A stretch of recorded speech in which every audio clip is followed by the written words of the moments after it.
นะเนาะสาธารณรัฐประชาธิปไตยประชาชนลาวสันติภาพเอกราชประชาธิปไตยเอกภาพวัฒนาถาวรแข้งสวรรณเขตเมืองจำพรบ้านดงนางคอยได้อย่างยื่นมอบกรรมสิทธิ์ที่ดินนายบ้านบ้านดงนางคอยเมืองจำพรแข้งสวรรณเขตเป็นลงนั้นเลยใช่ต้องเขียนตรงนี้น้องยินบ่บ่แม่นว่าสิมันเป็นสิทธิ์ของเท่าเล่ได้บัดนี้นะมันเป็นสิทธิ์ขึ้นกับเราผู้เดียวได้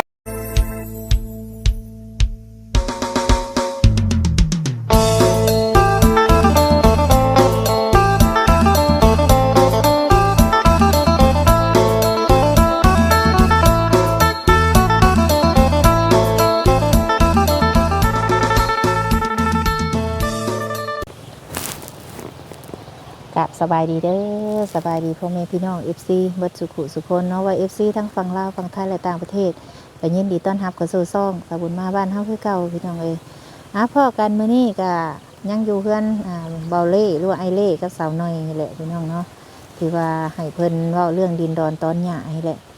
ทางผู้หลักผู้ใหญ่เพิ่นได้ซื้อเสาเฮือนมาแล้วเนาะคันว่าเฮาเฮ็ดเฮือนเฮ็ดซ่านก็อยากให้มันมีรายละเอียดเรื่องดินดอนตอนหญ้านี่อยากให้เพิ่นมอบให้เราอยากให้เพิ่นมอบกรรมสิทธิ์ให้ทางเรานี้แม่นอยู่ว่าให้แต่ว่ามันต้องมอบนะเฮาให้แต่ปากเป่ามันก็บ่คักปานใดเนาะมื้อนี้ก็เฮาได้นัดกับทางแม่บ้านเพิ่นเฮาก็สิมีให้มีหลายคนแหละพี่น้องคันว่าบ่กรรมสิทธิ์ก็ได้ว่าคนเฮาเนาะมันต้องมีหลักฐานพยานหั่นนะการมอบกรรมสิทธิ์ถึงสิใบขอบทองของเพิ่นก็ย่าแต่ว่าเฮาเฮ็ดแบบใบมอบต่างหากอีกตัวนึงใบหนึ่งเนาะมันจังสิได้นะถ้าจังสั้นเลยถ้าว่ามันบ่ได้ก็ผู้รักผู้ใหญ่เพิ่นก็บ่อยากเฮ็ดนะก็อีตนอยู่อีตนทั้งสาวน้อยเนาะเพิ่นอีตนสาวน้อยนั่นแหละพี่น้องที่เพิ่นเฮ็ดนี่ก็ได้อีตนเล่าไปแข่งบ่ซ่าขาบ่เกิ้งแข่งคือเหตุนี่แหละเนาะรถต่ำแล้วตะกี้พุ่นแล้วบัดนี้ทางผู้รักผู้ใหญ่เพิ่นเห็นครอบครัวเราผัวเราก็เบิ่งแย่งลูกเมียดีบ่ปะบ่ทิ่มกันเราว่าสัญญาเนาะสิอยู่กับเมียผู้นี้บ่จากเป็นหรอนอกจากว่าเราสิไปนั่นก่อนเราว่าเนาะมื้อนี้ก็ทางแม่บ้านเพิ่นก็มาแล้วพี่น้องเฮานัดเพิ่นมาเลยเนาะบัดตอนขี่ค่ำๆบัดคือมีลมบาดนี้เดี๋ยวเฮาก็สิไปทักทายทางแม่บ้านเพิ่นซะก่อนเนาะว่าเป็นจังไดนี่ว่าเป็นแนวใดเดี๋ยวไปล้มน้ำกันพี่น้องเนาะว่าทางแม่บ้านเพิ่นสิว่าจังไดนี่ว่าเพิ่นเฮ็ดได้บ่โอ้ยสบายดีผู้ทั้งแม่บ้านเฮาก็สบายดีเด้อแม่บ้านเด้อโดยสบายดีอยู่เด้อพี่น้องเอ้ยเพิ่นมาเขียนเลยเอาคือบ่นั่งเทิงเลยเพื่อสิแล้วผู้นี้บ่โทรใส่กินนี่น่ะเอ้าฮะบ่แม่นเพลงแรกนี่ตัวนั้นน่ะก็คือว่านำหั่นแหละเนาะโดยร้านแล้วรายละเอียดนะโดยอันนี้แล้วเฮาปฏิบัติผู้เดียวบ่เป็นโดยเฮาเข้าใจอยู่โดยเฮาสนโดยหมู่คณะเนาะเฮาฮู้อยู่โดยคณะมันก็นั่งในอยู่กับญาติจ้ะบ่ล่ะเพิ่นไปนั่งเทิงจับดีไปหมู่คณะทั้งในบ้านเพิ่นไม่น้อยเนาะเพิ่นมีแบบมันมีธรรมเนียมเนาะเฮาเข้าใจอยู่ตัวนี้โดยคันบ่มีเพิ่นเฮาก็เฮ็ดบ่เป็นแม่นล่ะตอนนี้เพิ่นกำลังเขียนอยู่แม่บุญนางแม่ให้เพิ่นเขียนก่อนจักเพิ่นสิมีไผนี่มาเป็นพยานนำกันเนาะมีบุคคลกันมาเงินเห็นเด้อไปเบิ่งดูลูกไปเบิ่งยาหงมาให้นั้นแล้วมาพี่เพราะว่าหม้อน้องแล้วนี่แล้วเราไปเบิ่งยาให้เป็นโอ้มีไผเนี่ยเพิ่นสิมานำนั่นแต่โทรหานางหงผู้เป็นน้องสาวของเราโอ้ตอนนี้เนี่ยได้ผู้น้องสาวของแม่บ่ของอันของแม่เท่าเล่น้องสาวแม่เท่าเล่ให้น้องไปเมียนตั้งเอื้อยว่าซั่นซะเพราะว่าเอื้อยหาเรามาบ่ได้โดยเราก็อยู่ทางไกลเนาะโดยปกติเพิ่นเนาะแล้วมาบ่ได้แล้วเพิ่นได้มอบให้น้องสาวเป็นผู้มามอบให้โดยหาไว้เลยโทรก็ว่าเบิ่งมาก่อนเบิ่งอยู่เรื่องก่อนเบิ่งโทรอีกก่อนโทรใส่เพิ่นเบิ่งดูหายน้ำหง ตอนนี้ทางแม่บ้านเพิ่นก็กำลังเขียนใบยั่งยืนอยู่พี่น้องไอ้ใบยืนมอบกรรมสิทธิ์นี่ก็กำลังเขียนอยู่พี่น้องไอ้เนาะ เขาสิใส่65แล้วแล้วเลยขออีกพันใช่เนี่ย ตอนนี้เพิ่นก็กำลังเขียนทางแม่บ้านเพิ่นก็ได้ สัญชาติลาว เพิ่นเขียนแล้วแหละจังให้เพิ่นอ่านเพิ่นกำลังเขียนใบมอบที่ดินนี่แหละมอบกรรมสิทธิ์ให้เราจังสิเฮ็ดหยังได้เนาะมันหนาวเนาะอยู่ห่มพัดหนาว ไปงมไปขุดกระปูคำๆเจ็บเลยไปเจ็บตัวหัวฝันตัวเองอีก กำลังเขียนอยู่พี่น้องบ่ทันแล้วผู้สิมาเป็นหลักฐานพยานนํกันก็ยังบ่มาอยู่มีแต่แม่บ้านเพิ่น มันบ่หักบ่ติดบ่ได้บ่ บ่หาไปดำดู ใช่เราบ่จักบ่นำ เขาบ่จักมันบ่บอกใช่ป่ะมันบอกเท่าแต่ว่าอยู่ในบ้านนี่แหละมันว่า บ้านนี่บ่ได้คอยว่าริบ้านตัวใหญ่ตัว จักแล้วมันบ่บอกเนาะ เล่นรถเท่าน่าแต่อันนี้มันน้อยน่าแต่กิน เพิ่นสิเอิ้นเอาอันน้องของแม่เล่นะมาเซ็นนํกันรับรู้นํกันหลายคน เพราะว่าเพิ่นยังมีน้องสาวอยู่ทางแม่เนาะ โดย ทางแม่ของทะเลนี่ยังมีน้องสาวอยู่ก็เลยว่า แม่ละมาบ่ได้แล้วแม่นว่าให้น้องสาวทางแม่เพิ่นมาเซ็นเป็นผู้มอบเนาะมอบดินตอนนี้ให้ทะเลว่าซั่นซะ โดยแม่เพิ่นว่าแนวนั้นบ่ เพราะว่าแม่เพิ่นมอบมาให้ทางน้องสาวเพิ่นเป็นผู้เซ็นแทน โดย เพราะว่าเพิ่นมาบ่ได้เพิ่นก็อยู่ไกล อยู่ไกล แต่เดี๋ยวนี้ก็ยังถา คั ม นว่าทางน้องเพิ่นบ่มาได้เฮ็ดแนวใดบัดเพิ่นก็สิมาเซ็นให้อยู่บ่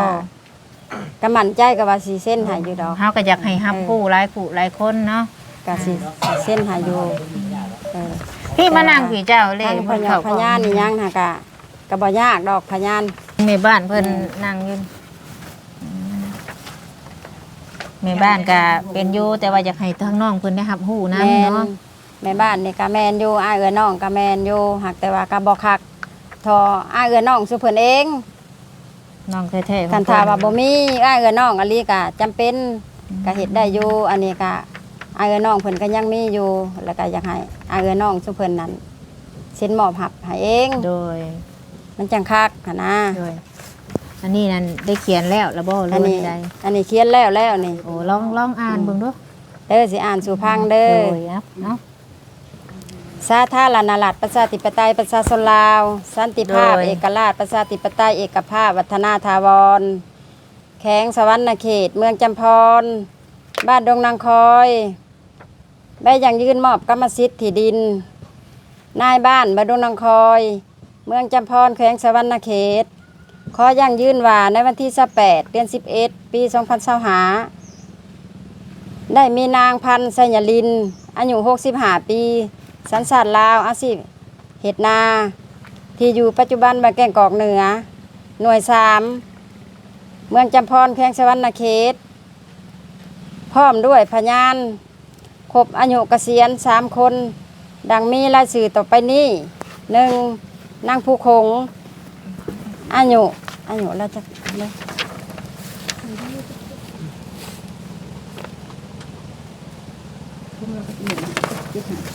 โดย นางผู้คงอายุ55 ปีสัญชาติลาวอาชีพเฮ็ดนา ปัจจุบันอยู่บดงนางคอย2ท่าบุญค่ำอายุ58 ปีสัญชาติลาวอาชีพเฮ็ดนาบ้านอยู่ปัจจุบันบดงนางคอย 3. นางบรรเทาอายุ59 ปีสัญชาติลาวอาชีพเฮ็ดนาบ้านอยู่ปัจจุบันบดงนางคอย ผู้เกี่ยวได้มาแจ้ง ว่าตนจะมอบดินจำนวน1 ตนที่เป็นดินของเท่าอุ้ย ออกซื้อที่เราคือใส่ออกซื้อของเขาอุ้ย ที่เป็นดินของเท่าอุ้ยและนางแปรได้ขายให้นางพันธุ์ผู้เป็นแม่ของเท่าเล่หลังจากนั้นนางพันธุ์ได้มอบให้เท่าเล่ผู้เป็นลูกและลูกไผ่ซื้อนางน้อย บวกนางมะลิบวกเท่าผุดสดีผู้เป็นลูกของเท่าเล่ให้เป็นกรรมสิทธิ์แก่เท่าเล่บวกนางน้อย อายุ41 ปีสัญชาติลาว อาชีพเฮ็ดนาที่อยู่ปัจจุบันบดงนางคอย หน่วย01เฮือนเลขที่04เมืองจำพรแขวงสะหวรรณเขตเหตุผลที่จะมอบให้ลูกชายมีเนื้อที่ทั้งหมด518ลบ820/15ตาเมตรผู้เกี่ยวกล่าวต่อหน้าคณะกรรมการปกครองบ้านด้วยพยานทั้ง3คนว่านับตั้งแต่วันที่28เดือน11ปี2025เป็นต้นไปดินต้นนี้ได้ตกเป็นกรรมสิทธิ์ของเฒ่าเล่และนางหน่อยโดยถูกต้องดังนั้นทางคณะปกครองบ้านบดงนครจึงได้เฮ็ดหนังสือฉบับนี้ให้ผู้เกี่ยวเพื่อเป็นหลักฐานลายเซ็นผู้มอบกับลายเซ็นผู้หับลายเซ็นพยาน ลายเซ็นผู้ แล้ รั ว บ ก็ ก็คือเบาเล่นี้กับแม่นี้ ลายเซ็นผู้หับกับซีเมนเท่าเล่แล้วก็นางหน่อย แม่นให้ซุมเจ้าเซ็น ลายเซ็นผู้มอบกับนางคำพันธ์ผู้เป็นแม่ลายเซ็นพยานกับนางผู้โค้งท่าบุญคำนางบรรเทา โดย แล้วก็ลายเซ็นในบ้านบดงนางคอยเพชรสมัยไสยลิน โดย นี่ก็คือสิเบิดเท่านี้เนาะ โดยเพิ่นเข้าใจอยู่ดอกยังแต่จำตาเนาะโดยตาเพิ่นน่ะมื้อวันจันทร์เพิ่นสิจำให้เพราะว่า เพราะว่าส่วนตานี่เพราะว่าบ้านเฮามันเป็น2คุ้ม โดย และมื้อวันจันทร์น่ะจังสิได้อันจำ สิ ให้ ได้จำให้ แม่น โดย สิได้จำตาให้และแม่นยังกะที่เขียนลงไปนี่ทั้งในบ้านเป็นผู้เขียนก็แม่นมีความรับผิดชอบทั้งหมดเนาะ ทุกอย่างเนาะ ทุกอย่าง มีแต่ให้ทางอันเจ้านี่มาเซ็นรับเอาใบมาให้เราเซ็นรับเห็นไหม ใส่ชื่ออันทั้งผัวทั้งเมียเราอยู่ในนี่ แม่นเป็น2คนเจ้าและต่อกันลงนี่เขียนเจ้าแล้วก็เมีย เขียนชื่อเจ้าก่อนแล้วก็เขียนเมียเจ้าลงทางหลุมหัน ซื้อผู้ฮับซื้อเจ้าเบิ้งแม่นี่เขียนนี่โอ้คนถนัดไส้ แม่นเอากินข้าวบ่อิ่มเฮานี่ ทะเลผู้เมียบ่นี่เขียนเป็นลงนั้น มันใส่ตรงนี้ เลยใส่ ต้องเขียนต้องเขียนตรงนี้เพราะว่ามัน น้องก็เบื่อก็ใส่ไปได้3คนลูก เบิ่งเขาจนยังเบิ่งนี่เมื่อ ใส่บ่ได้ คือจ้างให้เวียดนักๆคันเขียนเลยมันเขียนตรงนี้ น้องก็ใส่น้อง ได้ เอื้อยก็ใส่บ่เลย3คน บ่แกมาเจ็ดตัวน้อย เดี๋ยวเซ็นซื้อตัวเองได้ เพื่อนใส่บ่ได้ ใส่คันนั้นคันนี้ใส่ตรงนี้ได้เลย ใส่เซ็นตัวนี้เด้เป็นของไผตัวนี้ ตัวนี้เป็นพญา พญาน ของประคง โอ้เพิ่นมาก่อนเนาะอันนี้ผู้มอบนี่ มาบิ๊กมา คันว่าทางอันเห็นทางแม่เพิ่นว่าอยากให้แม่บ้านนี่มอบแทนก็ได้เพิ่นถ้าเอ้ยน้องเพิ่นบ่ได้มาหั่นนะเพิ่นว่าแต่ว่าแม่บ้านน่ะรอน้องสาวของเรามาก่อน เพราะว่าอยากให้เพิ่นได้รับรู้นํกัน ตอนนี้เพิ่น อย่างน้อยก็มี เป็นค่าเวียก ยังใคร โดย กันถามว่าบ่มีอหลีก็จำเป็น โดยเพิ่นค่าเวียกเพิ่นโทรไปเพิ่นก็บ่ได้รับเนาะมีแต่รอจำตาบ่เบิ่งดูเขียนอันวันที่ยังคักแน่เบิ่ละบ่ยันว่า แล้วเลยนี่ นี่ โดย เพราะว่าที่เฮาเฮ็ดนี่คือหยังบัดคันว่าเพิ่นสิปลูกให้เนาะเพิ่นก็อยากให้มันละเอียด แม่น ย่านว่า ละเอียดทุกอย่างอะไร โดยเฮาเฮ็ดไว้แบบนี้ก็ดี แม่น แม่นอยู่ตัวนี้มันก็ให้เราถือเมียนอันนี้ก็ให้รักษาตัวนี้แหละดีที่สุดอันนี้ก็ได้ อันนี้ก็สำคัญเด้เพราะว่ามันแทนตัวนี้เด้ สำคัญแท้กับแม่นอันนั้นต้นนี้นี่แหละนี่ ตัวนี้น่ะถึงสิเป็นมอบให้เราแต่ว่า มอบปากเป่าเนาะเฮาตัวนี้แหละมันคักๆอันนะมีแต่ให้เราไปก๊อปปี้ไว้นำให้มันมีหลายใบให้ฝากไว้นำแม่บ้านนำ ในการขายดินเป็นหยังเขาจังมีตัวนี้ ตัวนี้แหละมันเป็นตัวที่ว่าดีที่สุดก่อนหมู่ตัวนี้ ไปอย่างยืนเนาะ ใบอันน่ะมอบกรรมสิทธิ์ โดย ตัวขายไปเลยก็ตัวอันใบซื้อขายน่ะก็ยังบ่สำคัญปานใด โดย ตัวนี้นี่สำคัญตัวนี้ โดย เห็นบ่อันเขาเจ้าอันน่ะก็เขาต้องถามหาใบมอบกรรมสิทธิ์ซะก่อน แม่น ก็จะเฮ็ดหยัง มีแต่ว่าบัตรแม่บ้านเพิ่นจำตาเลยให้เราเอาไปก๊อปปี้ไว้เนาะแล้วก็ฝากแม่บ้านไว้นำ ก็ได้ดิสิเขียนใบใหม่เขียน2ใบให้โลดนี่ ยันว่า สองใบหายโลดแล้วก็ใบหนึ่งกับป้าไว้น้ำคอยใบหนึ่ง โดยสั้นก็ได้ ให้สุมเพิ่น เพิ่นถือไว้ ซื้อมาสองใบแล้ว บ่แพงดอกใบละ3-4,000กีบนี่แหละเฮาก็ปี้ไว้แล้วก็เฮาไปรีดแข็งไว้ก็ดีมันจังบ่เปื่อยหมู่เฮาเฮ็ดอยู่ไสก็ก๊อบไว้ได้2-3ใบบัดเทื่อตัวนี้ขาดได้ยังตัวนี้สินะแม่นรอฟังเพิ่น รอฟังเบิ่งอีกก่อน รอฟังเบิ่งก่อนพี่น้องเอ้ยเอาฟังเบิ่งจักหน่อยก่อนเนาะจะ ติดอยู่หักว่าเนาะ ฮะ ติดอยู่บ่ว่าเนาะ เอาขึ้นมานั่ง เมาเลยนะเพิ่นได้ที่ มันก็ว่าอยู่ว่าเมาแล้วมัน เมาแล้ว เบรกไว้ก่อนนะ หนาเมื่อไหร่หะนะเจ้าหน่อยผัดยานมันยากเมื่อหนาเมื่อไหร่แหละไผผัดเส้นให้เจ้าย่านว่าเป็นนั่นนะแหละมีแต่ว่าให้เจ้าหาหับหูน้ำว่าเจ้าหาเป็นผู้เส้นแทนเรือพันเส้นน่ะใบมอบกรรมสิทธิ์ดินตอนนี้ให้เป็นนั่นดินของเท่าเล่นี่นะฮะเออ คนมอเป็นเจ้าเส้นเนี่ยคนแน่เนี่ยคนแน่คอยไปเส้นน้ำเจ้าเขาบอกเป็นน้ำชูคอยน้อมเล่า เจ้ากายหนังสือบ้านาง ไปเห็นโลกจะได้เห็นโลกอันนี้จะอยู่ร่างกุ้งเอาเวลาเห็นนะอันประเภท เอ้ย อันเอาไอ้สิก็ไม่ได้กินเลยมันไอ้จูบ่แย่ไรนะเขาก็โดนสิ คอยว่าในมือย่อหาคันว่าจะมีเวลากะให้ออกมาเบิ่งน้ำลูกน้ำร้านแน่คันได้มือแล้วกะสิโทรหาเจ้าอีกเทื่อนึงมือสิย่อหานะมืออยากอักคุดตั้งเสานี่นะแล้วว่าให้เจ้าว่าให้เฮ็ดสิไปทางใดยินบ่ บ่แม่นว่าสิมันเป็นสิทธิ์ของเท่าเล่ได้บัดนี้นะมันเป็นสิทธิ์ขึ้นกับเราผู้เดียวได้บัดนี้นะ เพราะว่าได้เดี๋ยวนี้ดินตอนนี้เลยแม่นซิดนั่นเลยแม่นขึ้นกับเท่าเล่กำลังน้อย แม่เรามอบให้แล้วนะ เพราะว่าแม่เราเป็นผู้มอบให้แล้วพอแต่ว่าเรามาเส้นบ่ได้เราหาเจ้าหาเส้นต่างแล้วมีแต่หาเจ้าหาผู้นำแนวนะเจ้าหน่อยญาติเดือน้องผู้อื่นนั่นถามเจ้าหน่อยห้วยดินตอนนี้มันเห็นได้มันตกเป็นของใครแท้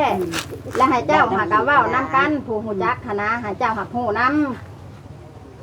ได้เลย ย่านมันยากเมื่อหนาเมื่อนายลูกหลานเฮาหนะแล้วบ่อยากให้มันยาก แม่ก็คือที่บ่ยาก กับ่ยากแล้วโอเคเนาะ เดี๋ยวให้เราเว้าสุดก่อน บ่ยากเลยบ่ยากหรอกเพื่อนนี่บ่มีใครยากหรอก โดยดีแล้วขอบใจหลายๆเด้อข่อยนี่แหละผู้สิมาเฮ็ดให้เราหั่น มันที่สบายใจเพิ่นกินในบ้านมันเบิ่งขึ้นเราจะซื้อเป็นคือสิยากว่าเป็นกินน่ะสิบุกน้องไปอ่ะ ได้ยินนั่นกะดีใจแล้วเพิ่นก็อยู่ในนี่แหละ โดยข่อยก็อยู่นํกันนี่เด้อ เด้บุญเพิ่นก็อยู่นั่นนํกันนี่แล้ว บ่เข้าใจมากเลย โดย เพิ่นมาพักนี่ก็จะว่าได้ได โดย เข้าไปก็ได้หาเส้นหนังสือนี่เฮาเส้นบ่เป็นเฮาบ่เรียนหนังสือ โอ้ ยอม โดยมีแต่ว่าเรื่องดินดอนต้นหญ้าตอนนี้น่ะแม่เรามอบให้บ่เล่แล้วก็เป็นสิทธิ์ของเรานะบัดนี้โดยแต่ว่าเพิ่นเฮ็ดเพิ่นสร้างให้เฮ็ดสร้างแล้วก็บ่ได้เราเพิ่นก็บ่ได้ให้เราคำเราขายดอกเพราะว่าเพิ่นสิทธิ์ผู้ใหญ่เพิ่นเฮ็ดให้แล้วแม่นขายบ่ได้ โดยมันก็บ่ได้ขายยากหรอกก็ โด ว่าย มันก็ยากไปแล้วก็นั่นแหละน่ะมีแต่ว่าเห็นดีแล้วก็บอกสิจะของได้ขายได้ดินน่ะมันยังกู้อ่ะพอมาเห็นน้องก็ได้บอกพากันขายคือข้างหน้ามันก็จะขายแพงคือท้าประเภทนั่นแหละ โอ้โดยขอบใจเด้อ ขายบ่ได้ดอกท้าประเภทอยู่นำมาแล้ว โดยบ่ได้ขายดอกเพิ่นเฮ็ดให้อยู่ก็ขายบ่ได้แหละเนาะขายแล้วลูกเต้าสิอยู่ไส เจ้งก็มีคนมาเสริมมาซอยเพิ่นเจ้งก็ดีใจน้ำผมเป็นนักของสาวนี่ก็ดี โดยขอบใจเด้อสันเด้อโดย ใจคือกัน โดยทางแม่บ้านเพิ่นเซ็นเด้อบัดนี้เด้อ เช่นโลด โดยเอาขอบใจเด้อสันเด้อโดย เอาให้เจ้าเด้อเพชรเบิ่งน้ำลูกน้ำหลานแล้วเพชรก็ดี เด้เราฝากฟังแล้วโดย เจ้าก็ออกมาเด้อเพิ่นเบิ่หน้าแล้วสิไปหาใหม่เด้อโทรหาใหม่เด้อ โอเคมื้อหน้าได้ โดย ขอบใจหลาย โดย ใจคือกัน อันนี้นะเป็นน้องบ่น้องเมย์บ่เล่บ่ น้องแม่เลย โอ้เอาใครแหละสันได้ ของผู้โทรหา โอ้บัดเฮาโทรหาผู้นั้นเพิ่นบัดบ่มาเนาะเอาถือว่าเรา อันนี้ก็โทรหาเพิ่นหลายเทื่อแล้วเพิ่นหาบ่ติด เพิ่นก็ ไปสั่งอีแล้วนี่ เพิ่นสิค่าเวียกแหลงเทื่อมันบ่มีสัญญาณก็มีเนาะแม่บ้านก็หนาวพี่น้องเอ้ยมันเหลื่อม แม่บ้านนี้จากแดดบ่ได้เอาถือว่า ซึ่งเขาไก่ออกมาเลย ได้แหละยังรอแต่จ้ำตาเนาะทางแม่บ้านเพิ่นก็รับผิดชอบทุกอย่าง มีแต่ เอาว่าเลยเขาไก่ เดี๋ยวที่ว่ากันคนใหม่ยัดมาพี่นะ เอาแล้วจักเอาฟังเพิ่นนี่ก่อน โดย แล้วเรียบร้อยมีแต่ ฟัง แต่ เบิ่ง ว่า ก่อน ถ้าจะจำตา โดยถือว่า ใบ สำ บ เร็ อ จ กกรรม เนาะ สิทธิ์ที่ดี นี่เด้ใช้สื่อผู้อันนั้นเพิ่นกี่นี่ผู้ที่เพิ่นให้เจ้าเซ็นแทนน่ะ นี่นางคำพันธ์นี่ โอ้ผู้เป็นแม่ และเจ้าเขียนชื่อผู้ที่เราโทรกี่นี่ใส่น้ำแม่นผู้นี้ก็รับผู้น้ำแม่นผู้เราเป็นน้องนี่ ชื่อมันอะไรนะ ทั้งทำอยู่แล้วมันสบาย ฮะใส่นางถามเลยนะ พอกระจักสีแท้อะไรเขาไม่ได้เข้ามาเรา เอาสื่อที่เราใส่ปัจจุบันนี่แหละ ไม่ใส่ผิดของหมูนั่น ผู้หับโหกับเพิ่นเนี่ย ก็ใส่นั้นน้ำอีใส่นั่งนั้น อ้าวเบิ่งลายเส้นผู้มอบอันนี้ลายเส้นผู้หับลายเส้นผู้หับโหบ่มีคันบ่เขียนใส่ เขียนใส่ เดี๋ยวเฮาสิเขียนชื่อเฮาใส่น้ำก็ได้ เขียนใส่ เฮาผู้หนึงที่ว่าได้รับผู้อยู่ในนี่ เด้อใส่ได้นี่ โดยแม่นบวกใส่โลดเพราะว่าเราก็ได้รับผู้เบิดแล้วเด้ ดูแล้วมันสบายเฮาก็จะได้สบายเฮาบ่ยังมีปัญหาก็ได้ล้างไป เลยนั่นแหละได้รับผู้เลย เป็นผู้เป็นน้องเนี่ยน้องเราเนาะน้องสาว เป็นน้องสาว เอาเราก็บ่ได้ยากเราอ่ะ ได้เฮาก็ มีเขาไว้ตลอดกับเขา โดย นี่คือเป็นค่าแขกเป็นแล้วว่า บริ้แล้ว นี่เป็นสิ5ประมาณ ใส่ให้เฮาเซ็นใส่หม่องได้ซื้อเฮา นี่จะเขียนผู้หับโหเด้อ เขียนใส่โลดชาวบุญมาใส่สีก็ได้แม่นแว่นโคกมันใส่ให้มันสบาย ใส่เท้าเบาะเลยว่ะ ซื้อเฮานี่แหละ อ ซื้อนางหรือว่าสาวบุญมาสิก็ได้มันโคกนี่ก็ได้ทางเซโนทางเซโน ทำบ่ได้ไหมก็สิเฮานี่แหละ นี่แหละได้แหละนี่ เอ๊ะ โอเค โอ แล้ว เคแล้วบาดนี้ ถือว่าสำเร็จเนาะมีแต่รอจำตาเพิ่นอยู่นี่เล็กที มันบ่ได้เบิ่งได้อันนั้นเนาะ ไปฝึกนะนี่มันก็บ่หลายดอกใส่ซุ่มบุกนี่วันบ่หลายเท่าไหร่ทำอีกได้ อันนี้เป็นใบของแท้ตัวนี้ ตัวนี้เป็นใบมอบให้เรารักษาให้มันดีเด้อ แล้วอะไรจังแต่ก็แปลก ก๊อปมาหลายๆใบเด้อมาให้ผู้บ้านผู้นี้ให้ข่อยน้ำผู้หนึง มาให้เพิ่นได้นึง เจ้าดอกจับตาแล้วก็เด็กกัน มอบให้ อืม นี่เด้ อั อั น น นี้ นี้ มีแต่เอาให้เพิ่น แม่นให้เรา เพิ่นเอาเมียนอันนี้อ่ะ ปกติ บ่ได้อยู่น้ำข่อยเลยเด้อตัวนี้ มันอยู่น้ำข่อยในตาบ่ลงไปเอาดอกป้าให้เขา มีแต่วันจันทร์เนาะ ตาแล้วก่อนเขาจะการเจ้ามาเป็นกอบ มันนี่ก็วันจันทร์เลย นี่ว่าเราบ่ได้บ่ได้เรา บ่ได้เงินเอาเงินวันจันทร์วันอังคารมันก็เอาต่อกันไปหาวันจันทร์ข่อยที่ โดย เอามื้อนี้ก็ถือว่าจบเนาะมีแต่ถ้าเพิ่นจ้ำตาพี่น้องเอ้ยทางเฮาก็ได้ป้าคือไปนั่งเตียงผู้ใดแม่บ้านมันเหลื่อมได้บาดนี้นั่งอยู่ลูกมันเหลื่อมได้บัดนี้ว่า นั่งยาก ยับไปมันเหลื่อม แยกกินน้ำนะ สำเร็จลงไปพี่น้องเอ้ยหรือว่าอันโดยมีแต่ทางเฮาก็เนาะขอขอบคุณขอบใจทางแม่บ้านเนาะที่ว่ามาเป็นมาแลนเวียกแลนงานให้มาเป็นสักขีพยานกับแม่เนาะในที่ว่ามอบกรรมสิทธิ์ให้ทางอันไอเล่แล้วก็สาวหน่อยเพิ่นเนาะก็ขอบคุณหลายๆให้อยู่ดีมีแฮงสุขภาพเข้มแข็งเด้อให้เจริญในหน้าที่การงานเดินทางไปไสก็ขอให้เดินทางตลอดปลอดภัยเนาะเด้อ เจ้าก็ให้อยู่ดีมีแฮง โดย เบิ่งหลานเบิ่งบ้านเบิ่งเมืองก็ให้มีสุขภาพแข็งแรงเดินทางไปมาก็ให้สะดวกสบายเด้อแล้วก็ขอบใจผู้ใหญ่ใจดีผู้สิมาสร้างบ้านสร้างเรือนให้ลูกให้หลานผู้อุปถัมภ์เจ๊บุญเพิ่นก็ให้เพิ่นอยู่ดีมีแฮงเด้อโชคมาร่ำรวยท่านหน่อยก็ได้หลายเด้อท่านมื้อเช้าไล่ข้าวมื้อแลงให้มีอายุมั่นควรยืนมันยืนโดยสาธุเนาะเอาดีใจนะเพิ่นเฮาก็ได้ที่ว่าได้เฮ็ดใบตัวนี้เนาะมีแต่ว่าให้เราอันจำตาแล้วเนาะจำตาแล้วแล้วก็มีแต่ให้ทางอันเจ้านำไปก๊อบมาเมียน มีแต่ว่าอาณาใบอันนี้นี่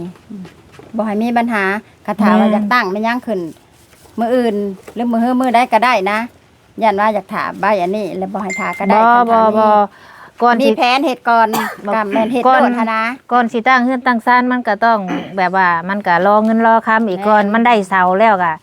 รอไปอีกว่ามันบ่ได้มาปึบปับได้เฮาเงินในธงผู้ใหญ่เพิ่นน่ะนะก่อนสิได้เฮือนมันก็ต้องมีเฮมีทรายมีค่าสร้างแม่นค่อยเป็นค่อยไป ลุงเจ้านี่เป็นสร้างเพิ่น ให้มันได้เงินได้คำก่อนได้ครบก่อน มากก็ได้ทรายมาเนาะได้หินได้ทรายสองมาเลยสร้าง เล็ก บล็อกปูน ครบ มัน ซะก่อน ต้องมี เนาะ เงินครบมันบ่ได้ง่ายเฮ็ดเฮือนหลังหนึงเฉพาะเสากับตั้งขึ้นนี้มันก็สิเข้า100,000 บาทแหละ แม่น เฮาต้องใจเย็นแบบว่า แม่น ถึงเฮา บ่ถียง แม่นถึงเฮาสิเฮ็ดได้เสามาก่อนก็ถ้าเฮาได้เงินมาเพิ่มเฮาจังได้เฮ็ดต่อคือเฮาก็เฮาแลนมาอยู่แต่ว่าคันเพิ่นให้เงินเฮามาแล้วเฮาจังได้ไปซื้อเฮาก็มาเรื่อยๆสิแหละเนาะมีแต่รุ่นไปนํกันแหละพี่น้องเอ้ยว่าสิได้หยังเพิ่มเติมแน่ถ้าว่าได้หยังก็มีแต่สิมาแจ้งบอกเฮาก็ได้ตอนนี้มันได้เสาก่อนตั้งแต่เพิ่นเห็นเฮาแล้วเวียกแล้วงานได้เพิ่นเพิ่มเข้ามาว่าซื้อตัวนั้นเด้อแล้วเฮาก็สิมาบอกแนวนี้เนาะเอานั่งได้ไหมเซ่อเลยเด้อ ดีใจ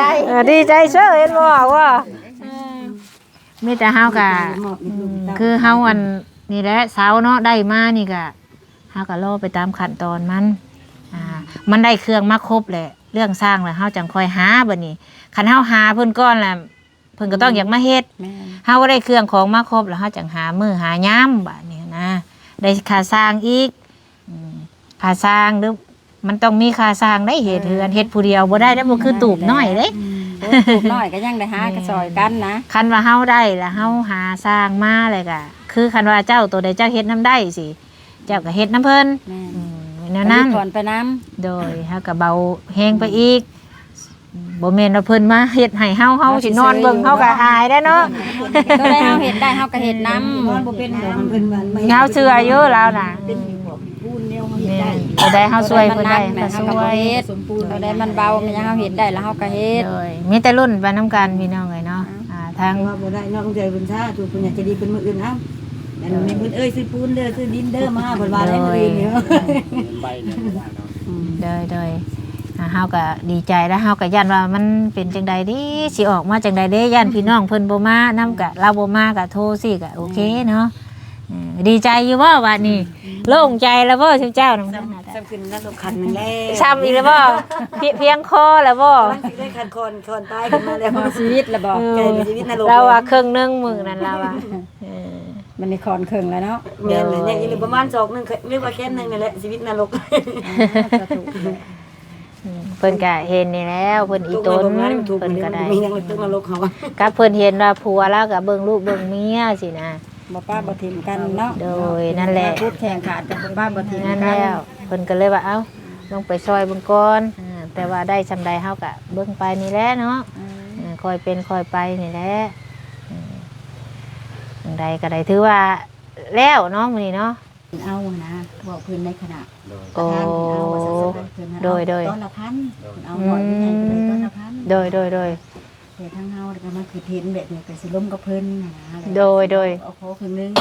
อื เพราะว่าม เฮาบ่เห็นเวียกดำคน2คนไอ้น้องดิเอา โดยมีหลายคนเนาะ ใจผู้หนึ่งเสียใจผู้หนึ่ง โดยก็เลยสิเอาเครื่องค่า โดย บอกกันว่าล้มกับเพิ่นแล้วเอาเครื่องขาก็คือสิได้อยู่เพราะว่าพวกเฮาก็ในฐานะว่ายิงใส่ความทุกข์ความยากนี่แล้วบ่สิสไป โดย น้ำเพิ่นนะ ทางซอยกันไปเนาะ ใส่กันไป โดยเอาสั่นจังใดกับมื้อนี้ก็มีแต่สั่นเฮาสิเอาให้เด้อจ้ะเด้อหรือว่าถ้าจ้ำตาก่อนบ่ ก็เพิ่นก็ได้บ่ยากดอกเพิ่นให้เพิ่นจะแล้วนะครับ มีแต่วันจันทร์ มื้อได้จำตาแล้วก็โทรบอกเจ้า อันนี้เฮาเป็น เอาอันใบอันนั้นออกมาให้ จำแล้วมาค่อยยังยัง อันนี้เฮาเป็นเงินผู้ใหญ่เพิ่นเด้อให้เลเด้อให้เด้อนี่เด้อ ก็มุกก็ใจนะเด้อ ให้ทางแม่บ้านเพิ่นเนาะอันนี้เป็นเงินค่าธรรมเนียมพี่น้องบ่แม่นว่าจังใดดอกเนาะทุกบ่อนทุกที่ก็มีบ่ว่าบ้านใดเมืองใดเนาะก็ คันบ่เอาก็บ่ได้อันนี้เนาะ โดย เพราะว่าเฮ็ดเวียกก็บ่ได้เฮ็ดผู้หนึงผู้เดียว โดย เฮ็ดเวียกเป็นคณะ โดย 4-5 คน เพราะว่า ถ้าว่า แม่นเฮาเข้าใจ บ่ได้ โดย เนาะ โดย จำเป็นได้เอา โดย อันนี้เฮาเข้าใจแบบว่าเฮาหาเพิ่นนี่เพิ่นก็เคิกเวียกเคิกงานเพิ่นได้เฮาเข้าใจเรื่องเทื่อบัดบ่แม่นเทื่อเดียวได้ ตัวนี้ก็บ่แม่นว่าบ่แม่นว่าผู้ใดผู้หนึ่งเอา แม่นมันเรื่องเทื่อบัดหั่นนี่บัดอีหยังก็เพิ่นอีหยังก็เพิ่นได้บัดนี้เนาะเฮาเข้าใจตัวนี้แบบว่าคันเฮาสิหาเพิ่นเวียกงานเพิ่นก็แม่นอยู่เป็นแม่บ้านก็ไปใส่มันก็ต้องเติมน้ำมันได้พี่น้องเอ้ยอันนี้เข้าใจเนาะก็บ่ว่ากันเพราะว่าเพิ่นก็เฮ็ดเวียกเพิ่นบัดเทื่อหน้าบัดเฮาหั่นนี่ก็เฮาหาเพิ่นก็ใครแน่เพิ่นอยู่ใกล้นี่หั่นนะเนาะนี่ก็บ่ว่ากันอันนี้นะเข้าใจเฮานะมีแต่มื้อนี้ก็ดีใจนํทั้งสองผัวเมียเพิ่นรุ่นไปน้ำกันเรื่องเฮือนเรื่องซานก็เด้อให้ฮักกันแพงกันได้บ่ให้ไล่กันหนี้เด้ จะหน่อยได้เงินงามปัจจุบันหัวปัจจุบันเมียใหม่ซะเนาะ ไปก็ให้ไปเลยแล้วข่อย ข่อยสิอยู่เฮือนนี่ติ ในใบหมอบก็มีสื่อข่อยบ่ แล้วถือว่าสิทธิ์นี่เนาะถือว่ากรรมสิทธิ์นี่ถือว่ากรรมสิทธิ์นี่ขึ้นอยู่กับชุมเจ้าบาดนี้แต่ขึ้นอยู่กับชุมเจ้าแม่จะมอบให้แล้วนะคือว่าญาติพี่น้องนี่บ่ได้มีคนสิมาของเกี่ยวได้บาดนี้แม่น ให้มาถึงเท่าบ่ได้ บ่ได้เรื่องเฮือนเรื่องซ่านนี่แม่นบ่ให้คนคือญาติพี่น้องนี่คือเฮาได้มีสิทธิ์บาดนี้แม่นล่ะแม่บ้าน แม่น คนอื่นนี่มีสิทธิ์บ่ได้เพราะว่าดินตอนนี้เป็นของข่อยเด้อเด้เอ้ยน้องสิมาเว้าเฮาจังซั่นสินี่จงไว้นี่เด้อถ้าเสือข่อยอยากมาอยู่มันบ่แม่นได้บาดนี้ มีแต่เฮาจงเองนะ แม่ขึ้นอยู่กับเจ้าแล้วบัดนี้เจ้าอยากบิอยากแบ่งก็ขึ้นอยู่กับเจ้าบัดนี้ เจ้าสิให้ไผ แม่เจ้าสิให้ไปก็ขึ้นอยู่กับเจ้าบัดนี้คนอื่นบ่มีสิทธิ์ได้เพราะว่าแม่เจ้ามอบให้เจ้าเป็นคนดูแลเลยเด้บัดนี้แม่นอันนี้มันมีหลักฐานพยานคักแม่ได้ บ่แม่นเฮ็ดผู้เดียวเนาะ บ่ได้แม่นเฮ็ดผู้หนึงผู้เดียวนี่มีแม่บ้านมีประทับตาคักแม่เนาะอันนี้ก็ให้เข้าใจได้บ่แม่นว่ามอบให้แล้วยังสิมาห่วงอยู่ก็บ่ได้อันนี้นะ เป็นญาติมาชิงกันอยู่เนาะ อันนี้คือก็ให้เข้าใจเนาะเฮาก็บ่ได้เว้าพูดเว้าพี่แบบว่าเว้าเปรียบไปเบิดทุกคน แม่นแหละ เปรียบไปเบิดคันคือเพิ่นได้มอบให้แล้วทุกคนก็แม่นว่าบ่มีไผเกี่ยวข้องอยู่ไสคือกันอันนี้นะถ้าว่าเฮามอบกรรมสิทธิ์เนาะคันว่าเฮาบ่มอบน่ะแม่นคันเฮาได้มอบแล้วผู้ใดก็สิมาบ่ได้บัดนี้เป็นสิทธิ์ของเฮาเด้บัดนี้เนาะอ้าวสาวพี่น้องเอ้ยเว้าหลายมันแฮงยาวได้บัดนี้มีแต่สิขอจบคลิปเฮาก็ได้เนาะพอกันในคลิปหน้าผู้ใดพี่น้องสำหรับคลิปนี้ก็สำบายดีเด้อ สบายดี